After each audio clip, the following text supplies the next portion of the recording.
কিয়ামতের দিন আল্লাহ রাব্বুল আলামিন তার বান্দাকে যদি মাফ করে দেন, যদি দয়া করে জান্নাত দান করেন, এটাই হলো জীবনের সফলতা। সুবহানাল্লাহ। আল্লাহ পাক বলছেন সাফল্যের কোরআনী ধারণা ভিন্ন রকম। সূরা বাকারার প্রথম দিকেই বলা হয়েছে জীবন সফল হওয়ার জন্য কি কি করা লাগবে। আল্লাযীনা ইউমিনুনা বিল গায়বি ওয়া ইউকিমুনাস সালাতা ওয়া মিম্মা রাযাকনাহুম ইউনফিকুন। জীবন যাদের সফল হবে তাদের গুণ বর্ণনা করা হচ্ছে। শোনেন, আল্লাহ পাক বলছেন যারা নাকি গায়েবকে বিশ্বাস করবে, অদৃশ্যকে বিশ্বাস করবে। আমরা বিশ্বাস করছি কিনা? আর যারা জবাব দিলেন না তারা বুঝি করেন না। অদৃশ্য বোঝেন তো? অদৃশ্য কি? আল্লাহ পাক। আল্লাহ পাকের দেখি না কিন্তু বিশ্বাস করি নাই। এত আস্তে করলেন কেন? বিশ্বাস করছি কিনা? অবশ্যই করেছি, হাজারবার করেছি, জীবনের বিনিময় করি। আল্লাহ পাক আছেন, ছিলেন, আছেন, থাকবেন। হুয়াল হাইয়ুল কাইয়্যুম। গায়বকে যারা বিশ্বাস করে, যারা নামাজকে প্রতিষ্ঠা করে এবং নিজের রিস্ক থেকে যা সে ইনকাম করে তার থেকে আল্লাহর রাস্তায় খরচ করে। আর কি? والذين يؤمنون بما أنزل إليك وما أنزل من قبلك وبالآخرة هم يوقنون। আর যারা আপনার প্রতি যে কিতাব অবতীর্ণ হয়েছে সেই কিতাবের উপরে বিশ্বাস করে, এর পূর্বে যত কিতাব এসেছে ওই কিতাবের উপরেও বিশ্বাস করে, ওয়াবিল আখিরাতি হুম ইউকিনুন, এবং পরকালকে বিশ্বাস করেছে যারা, তারা কি? এবার আসতেছে আসল কথাটা। উলাইকা আলা হুদাম মির রাব্বিহিম ওয়া উলাইকা হুমুল মুফলিহুন। এরাই হচ্ছে সত্যপথ, সত্যপথের উপরে রবেন তার মালিকের পক্ষ থেকে, মালিকের দেখানো পথের উপরে প্রতিষ্ঠিত, এবং এরাই সবল কাম। সুবহানাল্লাহ। এরাই সবল কাম। জীবনের সফলতা আর বিফলতার ব্যাপারে সূরা আলে ইমরানের মধ্যে বলা হয়েছে, ইয়া আইয়ুহাল্লাযীনা আমানু সবিরু ওয়া সাবিরু ওয়া রাবিতু ওয়াত্তাকুল্লাহা লাআল্লাকুম তুফলিহুন। হে বিশ্বাসীরা, সবরের পথ অবলম্বন করো, বাতিল পন্থীদের মোকাবেলায় দৃঢ়তা অর্জন করো। জীবন সফল হওয়ার পথ দেখুন। জীবন সফল হবে কিসে? হে বিশ্বাসীরা, সবরের পথ অবলম্বন করো। মাথা গরম করো না, মাথা ঠান্ডা রাখো, সবরের পথ অবলম্বন করো। এই সবরের ব্যাখ্যাও আমরা এখানে করেছি। তারপরে বাতিল পন্থীদের মোকাবেলায় দৃঢ়তা দেখাও, এরপরে হকের পথে উঠে পড়ে লেগে যাও। আশা করা যায় তোমরা সফল কাম হবে। সুবহানাল্লাহ। আশা করা যায় তোমরা সফল হতে পারবে। সফলতার মানদণ্ড সম্পর্কে সূরা মায়েদায় বলা হয়েছে, ইয়া আইয়ুহাল্লাযীনা আমানুত্তাকুল্লাহা ওয়াবতাগু ইলাইহিল ওয়াসিলা ওয়াজাহিদু ফি সাবিলিহি লাআল্লাকুম তুফলিহুন। জীবনের সফলতা এ ব্যাখ্যা নেব কার কাছ থেকে? বলেন না কার কাছ থেকে?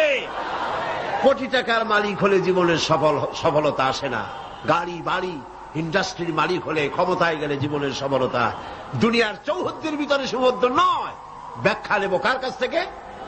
ওই আল্লাহ পাক বলছেন, হে বিশ্বাসীরা, জীবন তোমার সফল হবে আল্লাহকে ভয় করো। কারে ভয় করতে হবে? রাষ্ট্রকে, পুলিশকে, আর্মিকে, প্রধানমন্ত্রীকে, প্রেসিডেন্টকে। কারে ভয় করতে হবে? জোরে চিল্লা এখন। আল্লাহ রাব্বুল আলামিনকে ভয় করো। আর আল্লাহর নৈকট্য, আল্লাহর দরবারে পৌঁছার জন্য নৈকট্য অবলম্বন করো। নৈকট্য লাভের অনুসন্ধান করো। আল্লাহর কাছে যাওয়ার জন্য নৈকট্য লাভের অনুসন্ধান করো। ওয়াবতাগু ইলাইহিল ওয়াসিলা এর তাফসীর করা হচ্ছে আমলে সালেহ, নেক কাজ করো, সেই নেক কাজগুলি তোমার জন্য জান্নাতে যাওয়ার ওসিলা হয়ে যাবে। সুবহানাল্লাহ, ওসিলা তালাশ করো। আর হলো আল্লাহর পথে সাধনা করো, চেষ্টা করো, মুজাহিদা করো, জিহাদ করো, সংগ্রাম করো, তাহলে তোমাদের জীবন সফল হয়ে যাবে। আবার সফলতার মানদণ্ড সম্পর্কে সূরা মায়েদার অন্য আয়াতে আল্লাহ পাক বলেন, ইয়া আইয়ুহাল্লাযীনা আমানু ইন্নামাল খামরু ওয়াল মাইসিরু ওয়াল আনসাবু ওয়াল আজলামু রিজসুম মিন আমালিশ শাইতানি ফাজতানিবুহু লাআল্লাকুম তুফলিহুন। হে বিশ্বাসীরা, মদ, জুয়া, মূর্তি পূজার বেদী, ভাগ্য নির্ণায়ক স্বরসমূহ শয়তান কর্তৃক উদ্ভাবিত নোংরা কাজ, এইসব শয়তানি ঘৃণ্য কার্যকলাপ থেকে বিরত থাকো। শয়তান চায় মদ এবং জুয়ার মাধ্যমে তোমাদেরকে আল্লাহর জিকির স্মরণ থেকে গাফিল করে দিতে, তোমাদের পারস্পরিক, তোমাদের মধ্যে শত্রুতা বৃদ্ধি করে দিতে চায়। ফাহাল আনতুম মুনতাহুন, এগুলি শোনার পরেও কি তোমরা এই মদ আর জুয়া থেকে ফিরে থাকবে না? কে বলতেছেন? কে বলতেছেন? এর থেকে ফিরে থাকো, লাআল্লাকুম তুফলিহুন, আশা করা যায় তোমরা সফল কাম হবে। আমরা সফলতার আশা করি আল্লাহ নিষিদ্ধ জিনিসকে জারি করে দিয়ে, আল্লাহ নিষেধ করা জিনিসগুলি চালু করে দিয়ে তার মধ্যে সফলতা আশা করি। আর আল্লাহ বলেন, আমার নিষিদ্ধ করা জিনিসগুলিকে দুনিয়ার বুকে নিষেধ করো, বন্ধ করে দাও, তাহলে সফল হবে। প্রসঙ্গক্রমে আমি আপনাদের সামনে বলতে চাই, 1996 নির্বাচনে পার্লামেন্টে আসার পর মদ জুয়া নিষিদ্ধকরণ বিল 96, এই বিল আমি উত্থাপন করেছিলাম, বিল পেশ করেছিলাম। আপনারা নিশ্চয়ই পত্র পত্রিকায় দেখেছেন, দেখছেন না? সেই বিল উত্থাপন করার পর স্পিকার সাহেব কমিটিতে পাঠায় দিলেন, সংসদীয় কমিটিতে পাঠায় দিলেন। সুদীর্ঘ 2 বছরের ভিতরে এই বিলের কোনো খোঁজ নাই। মারাত্মক ডিপ ফ্রিজের অতল তলে বিল পড়েছিল। সেখান থেকে 15/10/98 তারিখে 2 বছর পর প্রথম আমার বিলের ব্যাপারে একটি মিটিং ডাকা হলো সংসদের কমিটি কক্ষে। আমি এই ঘটনা শুনেছি এই কারণে, এই আয়াতের সঙ্গে রিলেটেড জীবনের সফলতা আর বিফলতার মানদণ্ড কোথায়।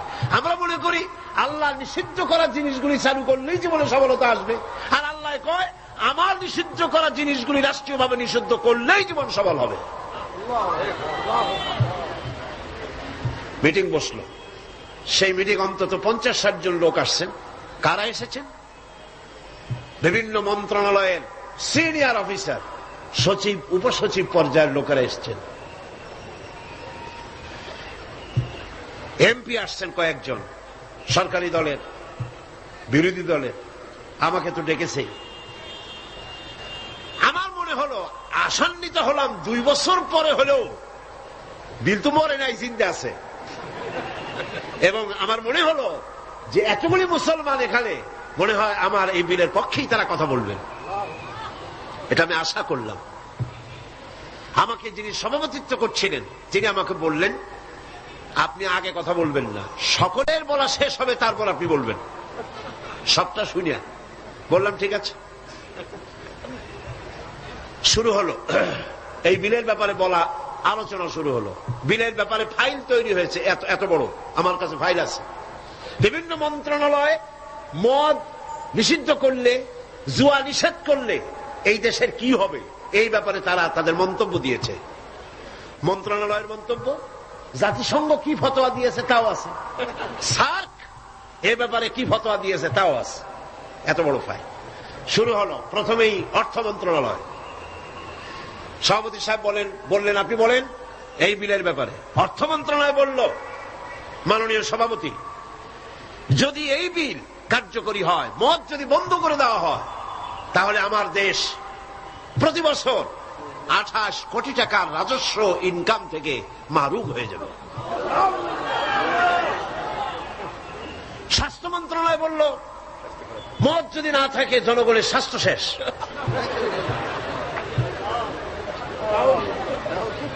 ব্যাখ্যা দিচ্ছি, তাদের বক্তব্যের ব্যাখ্যাও আছে। স্বরাষ্ট্র মন্ত্রণালয় বলল মদ যদি বন্ধ হয়ে যায় উচ্ছৃঙ্খলতা বাড়বে, সন্ত্রাস বাড়বে। কারণ সুইপার, ডম, ক্লিনার, এই সমস্ত মানুষগুলি এগুলি তারা খায়। যদি তাদের খাইতে দেওয়া না হয় তাহলে তারা উচ্ছৃঙ্খল হবে এবং তারা নানান রকমের সন্ত্রাসে লিপ্ত হবে। কাজে এই সন্ত্রাস বন্ধ করার জন্য এটা থাকা দরকার। ইন্না লিল্লাহি ওয়া ইন্না ইলাইহি রাজিউন। খুব হতাশ হলাম এবং মনে মনে ভাবতে থাকলাম যে আল্লাহ, আজকের এই মিটিং এর ছবি তো তোমার ক্যামেরা ধারণ করছে। কিয়ামতের দিন এই লোকগুলি কি জবাব দেবে তোমার দরবারে? আমি তো আমার বাপের বিল নিয়ে হাজির হই নাই, আমার বাপের বিল তো নিয়ে হাজির হই নাই।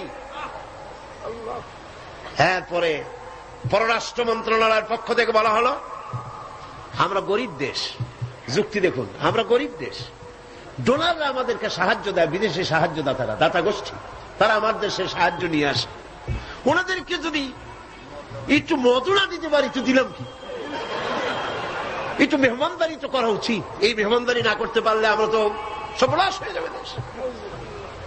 সুতরাং এটা বন্ধ করার অর্থই হলো বিদেশি সাহায্য বন্ধ হয়ে যাওয়া। এইভাবে বিভিন্ন মন্ত্রণালয় বলতে লাগলেন আর আমি বসে বসে কুইনিয়ান কিনতে লাগলাম। সর্বশেষ ইসলামী ফাউন্ডেশন সভাপতি সাহেব বললেন, ইসলামী ফাউন্ডেশনের ডিজি সাহেব, তার নামের এক একটা মৌলানা লাগানো আছে। তিনি বললেন, মৌলানা সাহেব আপনি বলেন। আমি এই লোকটার চেহারা জীবনে দেখি নাই, ওই প্রথম দেখলাম। আমি ভাবলাম অন্তত সে যাই হোক, নামের আগে যখন একটা মৌলানা আছে, জি, তাহলে উনি এই বিলের পক্ষে কথা বলবেন, আমার ধারণা হল। কিন্তু সর্বনাশ, তিনি বললেন কি, আহা, চাকরি করতে গিয়ে মানুষ এইভাবে ইমান বিক্রি করে? অবাক হলাম আমি। চাকরি করতে গিয়ে মানুষ তার ইমান বেচে। তিনি বললেন, এই বিল আমি তার কথাই কোট করছি, আমার সব মুখস্থ। তিনি বললেন, এই বিল আমি আগে পাই নাই, মিটিং এ এসে বিলটা পেলাম। বিল পড়ে দেখলাম যিনি বিল উত্থাপন করেছেন তিনি একটি ধর্মীয় আবেগের উপরে ভিত্তি করে এই বিল পেশ করেছেন। এটি হচ্ছে ইসলামের নামে আরেকটি অনইসলামিক কাজ। তিনি বললেন এইটা এর কারণ হলো, যুক্তি শোনেন,